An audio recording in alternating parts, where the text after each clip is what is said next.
예전에는 요즘은 모르겠는데 예전 같은 경우는 추석 명절이 되면은 항상 하는 것들 중에 하나가 전을 부친다든지. 여러분 전 부치시나요 요즘 집에서? 그래요? 어, 예, 좋은 집입니다. 아니면은 뭐 가정에 이렇게 있어야 되잖아요. 학교에 가는 게 아니라 그쵸? 오랜만에 모처럼 집에 있으니까 뭘 해야 되죠? 예, 누워서 TV 보진 않겠어 설마? 예, 그렇게 못 놔두죠. 특히 추석 명절 이런 때 우리가 막 설거지를 한 번을 한다던가 청소를 한다던가 뭐 여러 가지 일들을 하잖아요. 그렇죠?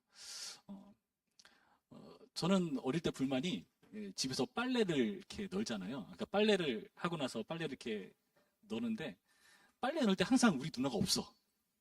옷은 제일 많은데. 예, 그래서 불만이었어요.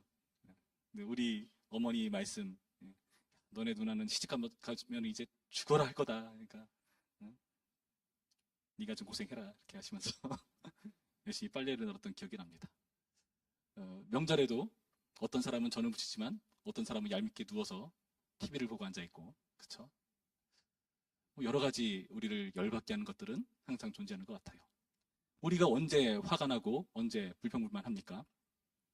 누군가 내가 하는 그 수고를 하지 않을 때, 그럴 때 우리는 화가 납니다. 여러분 정치가 맨날 싸우는 게 뭔가요? 요즘 저는 정치하니까 뭐 저도 잘은 모르지만 그런 것 같아요. 가장 강한 사람을 의식한 쪽이 오른쪽인 것 같고, 그렇죠? 가장 약자를 의식한 쪽이 왼쪽인 것 같아요. 그렇죠? 왜냐하면은 오른쪽은 현재 힘을 가진 사람이기 때문에 그걸 유지해야 되죠, 그렇죠? 근데 왼쪽은 아직 힘을 갖지 못했기 때문에 그걸 갖기 위해서 발버둥 쳐야 됩니다. 다 자기 위치에서 따지는 건데, 근데 뭐가 문제냐? 자기 위치에서 따지다 보니까 상대 쪽을 배려를 안 하죠, 그렇죠? 열애가 생긴다는 겁니다. 열애. 그 열애에 대해서 우리는 분노를 하는 법입니다. 모두가 힘들고 고통스러운 거 괜찮아요. 할만합니다. 여러분 군대 가서 행군하잖아요. 할만해요. 왜요? 내 옆에 똑같이 다 군장 메고 걷고 있거든요. 그렇죠? 그러니까 견디는 거예요. 혼자라면 힘들죠. 여러분 학교에서 부정, 입시, 비리 이런 것들에 열받는 이유가 뭡니까? 나는 죽어라 고생해서 들어왔는데 어떤 사람은 그런 고생하지 않고 들어온다? 공의롭지 못하죠. 정의롭지 못합니다. 우리는 그런 열애에 대해서 분노하고 화를 내게 되어 있습니다. 오늘 본문도 보시면 어찌 생각했을 때 좀 화가 날 만한 얄미운 그런 대상을 보여주고 있어요. 바로 레위 지파입니다. 47절부터 말씀 보시면 그러나 레위인은 그들의 조상의 지파대로 그 계수에 들지 아니하였으니 이는 여호와께서 모세에게 말씀하여 이르시되 너는 레위 지파만은 계수하지 말며 그들을 이스라엘 자손 계수 중에 넣지 말고. 여러분 수를 센다는 것은 어떤 의미냐? 민수기란 자체가 수를 센다는 뜻이거든요. 예. 근데 한글 제목은 그렇고 영어 제목이랑요 넘었으니까. 근데 그 수를 센다는 것은 민수기 1장 몇 절이냐?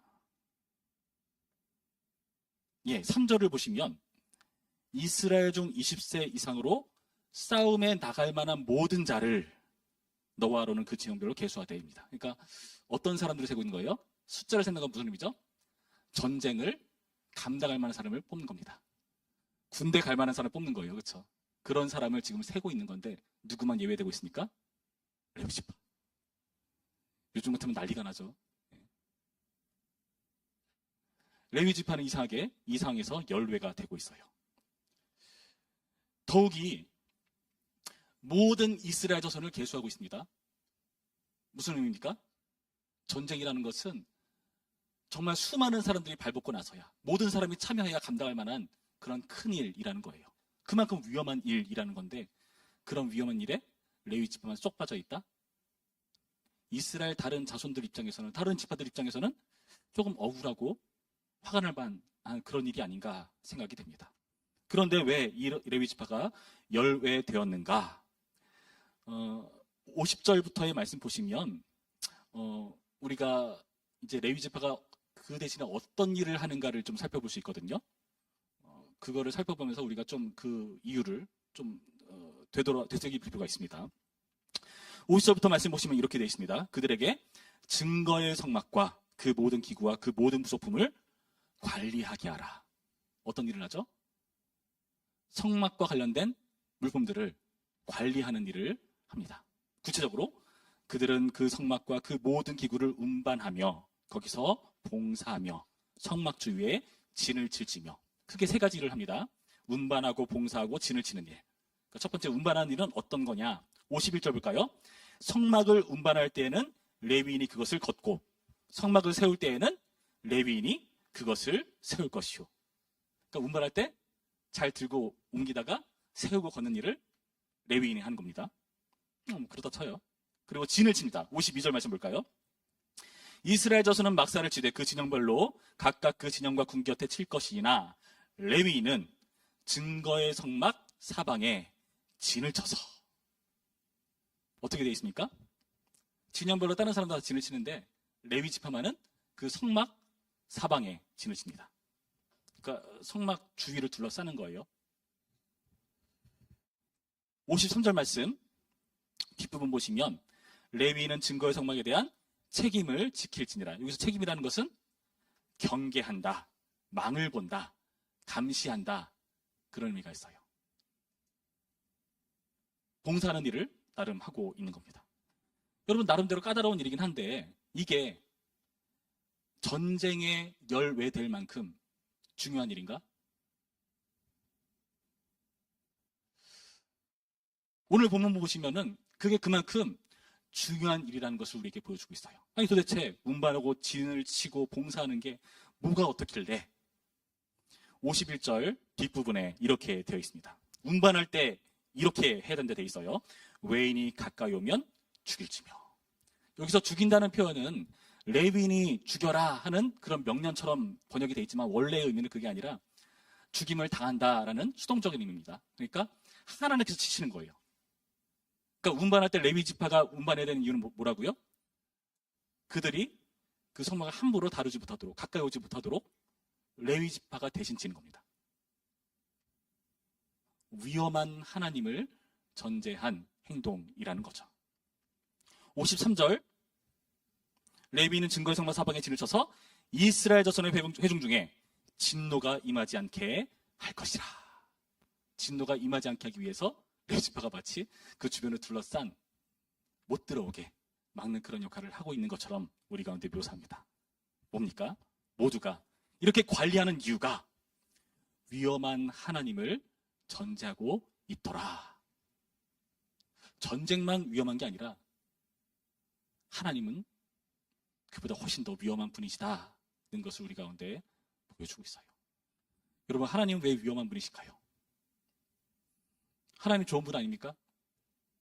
우리를 사랑해 주시고 우리와 늘 함께 하시고 그런 좋고 선하신 분 아닙니까? 근데 왜 이 하나님을 위험하다고 여기고 있는가? 하나님께서 이들과 함께 하시는 것이 왜 위험한 일인가? 우리는 즐거운 일 아닌가 찬양하는데 왜 이들에게는 죽을 만큼 괴로운 일이 되는 것인가? 여러분, 그 이유를 알기 위해서 여기 표현한 성막의 수식어를 한번 살펴보도록 하죠. 50절 말씀에 성막을 어떤 성막이라고 표현합니까? 그들에게 증거의 성막과. 53절 레위인은 증거의 성막 사방에 진을 쳐서, 그리고 뒷부분에 레위인은 증거의 성막에 대한 책임을 지킬지니라. 그냥 성막이 아니에요. 어떤 성막? 증거의 성막. 왜 증거의 성막일까요? 증거란 게 뭐죠? 어떤 걸 했을 때 그것을 확증해주는, 말이 좀 어렵다. 확인시켜주는 어떤 역할을 한다는 의미죠. 여러분, 왜 이 성막이 증거의 성막이 되는가? 이스라엘에겐요, 특별한 물건을 가지고 있었습니다. 하나님의 증거, 궤를 가지고 있었어요. 그 증거궤는 뭐냐? 바로 흔히 언약궤라고 말하는 것입니다. 법궤라고도 표현합니다. 그 구조를 제가 좀 설명해 드리면은 정사각형의 나무 궤짝이 있습니다. 그 궤짝 안에 아주 특별한 돌판을 보관해요. 하나님과 이스라엘 사이에 맺은 그 언약의 돌판이라고 말합니다. 우리는 흔히 거기에 십계명이 새겨져 있다 생각을 하죠. 그 10계명의 내용을 보면은 우리가 지켜야 되는 계명만 말하고 있는 것이 아니라 그 계명을 지켜야 되는 근본적인 이유를 설명합니다. 나는 너를 종되었던 애굽 땅에서 인도하여낸 내 하나님 여호와다. 하나님께서 그들의 여호와 되시고 그들과 함께 하시겠다는 약속이 담겨 있고, 그러니까 너네는 이렇게 살아야 돼 하는 하나님 나라의 법칙들이 적혀 있는 게 바로 그 돌판이에요. 왜 두 돌판일까요? 뭐 여러 가지 의견이 있습니다. 유대인들은 1에서부터 뭐 몇 계명까지, 뭐 몇 계명부터 몇 계명까지 이렇게 5개 나눠서 썼을 것이다 이렇게 얘기를 하는데, 그리고 우리 성경책 보면은 맨 뒤를 보면은 좌측에 이렇게 4계명까지 나와 있고 우측에 그쵸? 5계명에서 10계명까지 나와 있으니까 막 이렇게 기록됐을 것 같잖아요. 그쵸? 정확히는 몰라요. 그러나 성경에 기록된 그런 원리들을 살펴봤을 때, 그 당시 고대 근동의 문화에서 살펴봤을 때, 조약을 맺을 때요, 쌍방 간의 계약을 맺을 때요, 서로 간에 뭘 갖죠? 언약을 맺었다는 영수증 같은 것 같습니다. 뭐 이렇게 사인하면은 이게 뒷장에 먹지 같은 거 있어가지고 둘이 나눠 갔잖아요, 그렇죠? 우리 이렇게 계약했습니다라고 해서 이렇게 확인하잖아요. 그런 것처럼 하나님과 이스라엘 사이의 특별한 관계라는 것을 표하는 그 판이 바로 두 돌판입니다. 그 두 돌판을 보호하고 보관하는 장소가 바로 법궤다. 그래서 언약궤, 법궤라고 얘기를 하는 거예요. 여러분, 그런데요, 이 법궤라는 것이 참으로 우리를 까탈스럽게 합니다. 왜냐면요, 이 법궤가요, 아주 위험한 물건이에요. 그 법궤를요, 아까 제가 나무 궤짝을 설명해 드렸는데, 그 궤짝의 윗판에 뚜껑을 덮습니다. 흔히 속죄소라고 말하는 뚜껑을 덮어요. 그리고 그 뚜껑 위에 금을 두들겨서 새겨놓은 어떠한 신비한 형상이 있어요. 날개가 커다란 그룹이라고 말하는 형상을 새깁니다. 그래서 그 그룹을 2개를 만들어 놓고 이렇게 법궤를 가리듯이 서로 마주해서 그 날개 끝쪽이 서로 닿게 만들어 둡니다. 하나님께서 모세에게 말씀하신 게 내가 거기서 너희와 만나겠다 말씀하셨어요. 그래서 모세가 들어가서 만나거나 혹은 대제사장이 1년에 한 차례 들어가서 하나님을 거기서 만납니다. 어떻게 들어갈까요? 이스라엘의 죄를 회개한다는 의미의 짐승의 피를 가지고 가서 속죄소에 뿌립니다. 7번 탁탁탁탁. 거기서 하나님을 만나요. 들어가기 전에 이렇게 향연, 연기로 가득 채웁니다. 잘 보이지 않게. 하나님의 영광을 좀 누그러뜨리기 위한 장치처럼 그렇게 연기를 가득 채웁니다. 거기서 만난다고 표현을 해요. 유대인들에게, 이스라엘 백성들에게 이 언약궤란요, 하나님이 앉으시는 의자입니다. 그래서 이 언약궤 법궤를 또 다른 표현으로 이렇게 말합니다. 여러분 들어보셨을 거예요. 은혜의 보좌. 그러니까 하나님께서 오셔가지고 야, 그룹들 날개 똑바로 버텨. 거기 쫙 앉으시는 거예요. 앉는 겁니다. 근데 좀 엉뚱한 생각인데, 이 언약궤에 대한 성경에 기록만 되어 있으니까 정확히 어떻게 생겼는지 모르잖아요. 그렇죠? 그러니까 각각 여러 가지 언약궤 이미지들이 있어요. 근데 서양에서는 나름 멋있게 만든다고 천사 날개를 끝에 이렇게 세워. 하나님 앉기 힘들지 않을까? 그런 생각을 해봤어요. 여담입니다. 하나님께서 거기서 그들과 만나는 특별한 장소가 바로 이 법궤다. 하나님과 이스라엘이 관계에 있다는 그 증거의 돌판이 있는 것이 바로 이 법궤다. 그래서 그 법궤가 있기 때문에 그 법궤가 있는 자리가 성소가 되는 거고 지성소가 되는 겁니다. 성전이 될 수가 있는 겁니다. 명심하셔야 돼요. 실제로 성전을 지을 때, 성막을 건설할 때 제일 먼저 법궤가 그 자리에 놓이고 그 법궤 위에 이제 이렇게 성소를 만드는 거고요. 그렇죠? 커튼 치고 거기를 중심으로 이제 이스라엘 진치고 하는 거예요. 법궤가 먼저 멈추는 게 먼저입니다. 구름 기둥 멈출 것 같아. 멈춰서 다 멈추고 법궤 두고 세팅하는 거예요. 그리고 진치는 거예요. 법궤 우선으로 이들은 이동하는 겁니다. 이스라엘 백성들은요, 이 법궤가 너무나 중요했습니다. 전시에 가지고 나갔어요. 이 법궤가 있으면 승리한다는 그런 자부심이 있었어요. 근데 한 차례 이 법궤를 뺏긴 적이 있었죠. 언제였습니까? 사무엘상 말씀 보시면은 블레셋과의 전투 중에서 이 법궤를 가지고 나갔다가 뺏겨버립니다. 이 법궤를 뺏겼는데 놀랍게도 이 법궤를 보관한 다곤 신전, 그 다곤 신상이 다음날 보니까 어떻게 됐죠? 넘어져 있어요. 이렇게 세우니까 그 다음날도 넘어져 있고 머리 잘려 있고 손 잘려 있고 이거 좀 이상하다. 법궤를 여기저기 돌아다니게 만듭니다. 그 법궤가 있는 자리마다 재앙이 쏟아져 내리죠. 그 중에서 베세메스 사람들은 어떤 일이 발생하는가 하면은 사무엘상 6장 19절 20절 말씀 보면은 그 법궤 때문에 그 법궤를 열었다가 수많은 사람들이 죽는 그런 불상사가 일어나요.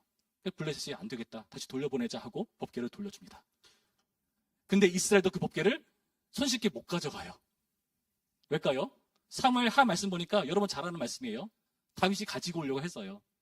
그래서 수레에다가 소가 이렇게 끄는 수레에다가 법궤를 싣고 가는데 소가 막 움직이니까 덜컹덜컹 하면서 법궤가 넘어지려고 하죠. 우사라는 사람이 넘어지는데 손 딱 댔다가 그 자리에서 죽습니다. 여러분, 하나님은 우리가 너무 쉽게 생각하는데 그만큼 위험한 분이십니다. 법궤에 써놔야 돼요. 취급주의. 택배가 중요한 게 아니야. 사람의 생사가 왔다 갔다 할 만큼 중요한 역할이 바로 이 법궤가 하고 있다는 거예요. 여러분, 법궤란 하나님이 앉는 의자라고 말씀드렸습니다. 하나님께서 이스라엘과 함께 하신다고 말씀하셨는데 이스라엘은요, 그게 굉장히 부담스러운 일이 되는 거예요. 하나님이 우리와 함께 하신다고? 생각해 보세요. 아담과 하와가 어떻게 에덴 동산에서 추방당했는지. 죄 때문에 그렇습니다. 거룩하신 하나님과 함께 할 수 없어서 그렇습니다. 그래서 추방당하는 거죠. 이 법궤, 성막의 의미는 뭡니까? 에덴 동산의 회복이죠. 동쪽에 문이 있고 법궤를 보관하는 그 지성소 앞을 휘장이 가리고 있고 그 휘장에는 두 그룹이 새겨져 있죠. 에덴 동산을 지켰던 그 두 그룹이 생각나죠. 두루두루 화염감으로. 에덴 동산의 그 놀라운 구조를 그대로 빼다 박은 이 성막이 바로 하나님의 임재를 상징하고요. 인류는요, 그 하나님의 거룩하심에 죄 때문에 어떻게 하죠? 두려워 숨고 도망치고 몸을 가리고 한다는 겁니다. 그런 하나님과 함께 있는 거예요. 부담스럽죠. 좀 와닿게 설명하기 위해서 어떻게 설명하면 될까요? 제가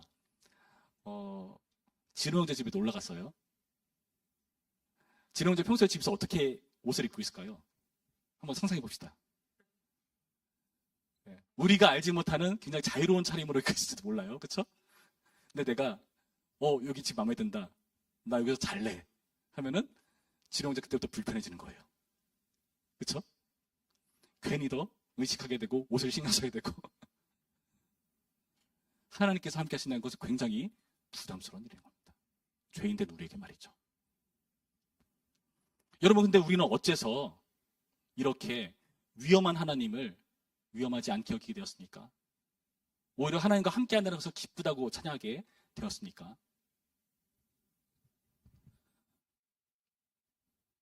요한복음 1장 14절 말씀 보시면은 우리가 너무나 잘 아는 말씀이 있습니다. 말씀이 육신이 되어 우리 가운데 거하심에 우리가 그의 영광을 보니 아버지의 독생자의 영광이요 은혜와 진리가 충만하더라. 거기서 장막을 쳤다는 의미, 우리 가운데 거하셨다는 의미가 장막을 쳤다는 의미예요, 원문상. 그러니까 이 민수기의 구조를 이해하고 쓴 글이에요. 그러니까 말씀이 육신이 되어 우리 가운데 거했다. 장막을 쳤다. 성전을 만들었다. 법궤로 임재하시는 예수 그리스도를 보여준 겁니다. 그래서 아버지의 영광을 거기서 보는 거죠. 예수님께서 이 땅 가운데 오셨는데요. 어떻게 오셨습니까? 우리와 똑같은 물리적인 육신과 영혼을 취하고 오셨습니다. 그래서 우리는 그분을 직접 보고 만지고 나무에 달리는 그 말도 안 되는 광경을 목격하고 그 수많은 증인들이 전도를 하고 이 죽으신 예수 그리스도를 전하죠. 뿐만 아니라 부활하신 예수 그리스도를 증거합니다. 우리 가운데 찾아오셔서 그렇게 모든 죄의 문제를 그분이 짊어지시고 죽으시죠. 그래서 우리는 어떻게 했습니까? 하나님 앞에 나아갈 때에 과거와 현재와 심지어 미래의 색까지도 다 해결된 예수 그리스도의 보혈에 공로를 힘입어 주님 앞에 나갈 수가 있게 된 겁니다. 그것을 보여주는 성경 구절 함께 볼까요? 히브리서 10장입니다. 히브리서 10장 19절에서 20절까지의 말씀 제가 읽어드립니다. 그러므로 형제들아 우리가 예수의 피를 힘입어 성소에 들어갈 담력을 얻었나니 그 길은 우리를 위하여 휘장 가운데로 열어놓으신 새로운 살 길이요 휘장은 곧 그의 육체니라. 단순히 법궤를 가렸던 그 법궤 임재하시는 하나님의 영광을 가렸던 커튼 수준이 아니라는 겁니다. 그룹이 새겨졌던 휘장 수준이 아니라는 거예요. 자기의 육체를 찢으셔가지고 그 휘장을 예수님의 육체로 설명하시죠. 찢으셔서 우리가 성소에 누구나 들어갈 수 있게 하셨다. 예전에는 피 가지고 들어갔어야 됐어요. 만약에 죄가 있다면 어떻게 되죠? 죽어 나오는 거죠. 그런데 그 모든 문제를 해결하셔서 주님 앞에 나갈 수가 있게 된 겁니다. 특이한 표현이죠. 담력이래요, 담력. 여러분, 담력이라는 것은 언제 사용합니까? 언제 사용하는 말이죠? 그렇죠. 귀신의 집 들어갈 때 사용하는 말이에요. 담력이 있다. 하나님께 나갈 때 사용해요. 하나님이 귀신처럼 무섭나? 참 재밌게도 하나님 나타나실 때마다 꼭 말씀하시는 게 뭔지 아세요? 두려워하지 말라. 왜 두려울까요? 하나님의 영광 그만큼 두렵고 무서운 거라고 설명해 주는 겁니다. 우리가 죄인이기 때문에. 그러나 예수님께서 그 담력을 우리한테 얻게 해 주셨습니다. 여러분, 그래서 우리는 이 하나님과 함께 거하는 것, 주님 앞에 나가는 것이 즐겁고 기쁜 일이 된 겁니다. 여러분, 이 사실을 명심해야 돼요. 근데 우리는 많이 이것이 왜곡돼가지고 예수님의 사랑을 좀 깊게 이해하지 못할 때가 많아요. 하나님의 그 위험하심, 두려우심, 공포의 하나님을 우리가 간구하기 때문에 예수님의 사랑을 깊게 이해하지 못합니다. 여러분, 십자가라는 것은요, 사랑과 공의의 십자가라고 말하죠. 사랑의 십자가면은 꼭 죽을 필요가 없잖아요. 그냥 사랑한다 말하면 되고, 우리한테 맛있는 거 잘 되게 해주시고, 괴로울 때 기도 다 들어주시고 이러면 되잖아요. 근데 십자가에 달려주신 건 뭔가? 그 십자가가 사랑뿐만 아니라 공의의 십자가이기 때문에 그렇습니다. 동전의 양면처럼 우리의 죄에 대한 책임을 그 십자가로, 생명으로 치러내신 거죠. 그래서 십자가입니다. 여러분, 이 차원을 이해하셔야 하나님의 사랑이 단순하지가 않습니다. 더 깊고 우리 가운데 더 깊게 와닿는 그런 사랑이 되는 것입니다. 여러분, 대속하신 예수님 때문에 우리는 주님 앞에 나갈 수가 있게 되었습니다. 성소에 들어갈 담력을 소유하게 되었습니다. 그러니 여러분, 부디 예배 시간을 즐겨 해주시길 바랍니다. 왜냐하면요, 이 예배 우리가 드릴 수 있게 하시려고 예수님께서 죽으셨거든요. 예수님께서 생명 바치셨어요. 피를 흘렸습니다. 다 쏟으셨어요. 왜요? 우리가 예배 드리는 게, 우리가 주님 앞에 나가는 게 너무나 그만한 가치가 있기 때문에 그렇게 하신 겁니다. 근데 우리는 그 가치를 자꾸 놓치죠. 여러분, 부디 예배를 소중히 여겨주시기 바랍니다. 저는 요즘 들어 그런 생각해요. 과연 우리는 하나님을 예배하고 하나님을 기뻐하고 찬양한다는데 그것을 가장 직접적으로 드러낼 수 있는 게 뭘까? 뭐 삶의 예배, 생활의 예배도 얘기하죠. 근데 어찌 보면은 우리가 직접적으로 하나님을 예배한다는 것은 공예배예요. 그렇지 않습니까? 공예배를 통해서 우리가 찬양이라는 것도 부르고, 평소 지나다니면서 흥얼거리는 거를 우리는 찬양이라고 하지 않아요. 그렇죠? 찬양이라는 것은 하나님께 대한 행사, 그분의 놀라운 역사를 선포하고 증언하는 거죠. 하나님도 들으시고 세상도 듣는 게 바로 찬양인 겁니다. 공예배가 그런 역할을 하는 중요한 자리예요. 하나님을 깊게 체험하는 것, 하나님의 임재를 우리가 직접적으로 마주할 수 있는 것, 따지고 보면은 예배밖에 없지 않나 생각을 해봐요. 그 외의 시간은 우리는 사실 하나님께 깊게 나가는 일이 그만큼 드물죠. 하나님께서 이 예배를 회복하시기 위해서 생명 바치셨습니다. 요한계시록에 보면은 수많은 사람들이 모여서, 사람들이 뭐예요? 모든 전 피조계가 모여서 하나님을 찬양하는데 어떤 하나님 찬양합니까? 죽임당한 어린 양을 찬양하죠. 그만큼 큰일이라는 겁니다. 여러분, 이 찬양을 우리가 회복하기를 원합니다. 청년 예배요. 여러분 좀 중요하게 여겼으면 좋겠어요. 예배 시간을 여러분 잘 참여해 주셔서 예배가 이 예배가 정말 가치 있는 거구나 하는 게 좀 드러났으면 좋겠습니다. 하나님을 사랑합니다, 예배합니다 말은 하지만 우리가 예배 시간을 소홀히 여기는 것은요, 실제로 어떤 인상을 주는 걸까요? 보는 사람들에게 저 예배는 빠져도 괜찮은 예배, 좀 늦게 가도 괜찮은 예배가 돼버려요. 제가 예전에 예화를 드렸죠. 제가 가진 기타가 있는데요. 내년 되면은 20년 되는 기타입니다. 근데 비싼 기타는 아니에요. 싼 기타예요. 제가 그 기타 샀을 때 너무 좋아했거든요. 제 첫 월급으로 딱 산 기타인데 너도 나도 다 쳐봅니다. 저는 그게 불안했어요. 기타가 넘어질 때도 있고 그래요. 저는 뭐 괜찮아요. 얘기해요. 괜찮아. 하나 새로 사주기만 하면 돼. 그러죠. 예. 여러분 근데 제가 하드 케이스를 샀습니다. 예. 하드 케이스 비싸요. 근데 잘 뒤지면은 그 메이커를 붙이기 전에 나오는 거 있거든요. 그건 좀 싸게 살 수 있어. 그걸 어떻게 구입해가지고 거기 넣고 들고 다니죠. 엄청 무거워요. 예전에는 토요일 날 예배가 있어, 청년예배. 제가 그때 차도 없었고 운전도 할 줄 몰랐고 버스 타고 왔다 갔다 했습니다. 버스 2번 갈아타가지고 15분, 20분 정도 걸어야 교회에 도착해서 땀 뻘뻘 흘리면서 그거 들고 무거운 하드 케이스 들고 그러고 갔어요. 그 다음부터 함부로 제 기타 안 건드리더라고요. 기타의 가격이 그 기타의 가치를 결정하는 걸까요? 아니요. 내가 그 기타를 소중히 여기는 태도 때문에 사람들이 그 기타를 함부로 못 다룬 겁니다. 여러분, 하나님이 대단하시다? 그분이 영광스러우시다? 그분이 예배받기 합당하시다? 찬양받기 합당하시다? 뭘로 드러낼 수 있을까요? 예배자의 태도에서 드러나는 겁니다. 여러분, 그것을 보여주는 우리가 되었으면 좋겠습니다. 좋은 기회가 있어요. 다음 주 온세대 예배가 있는데 우리 청년부가 너무나 중요한 아주 복된 기회를 사로잡았습니다. 헌금 특송. 예. 잘 준비해 주시기 바랍니다. 이렇게 말했는데 그날 한 10몇 명 나온다. 그럼 되게 난감하죠. 온세대가 다분인데 청년부가 나온대요. 근데 10몇 명 나와. 뭐 사정 있겠죠. 뭐 바쁜 일이거나 그럴 수 있어요. 그렇죠? 근데 일단은 온세대 예배 때 그 딱 보는 그 분위기에서 어떤 느낌일까요?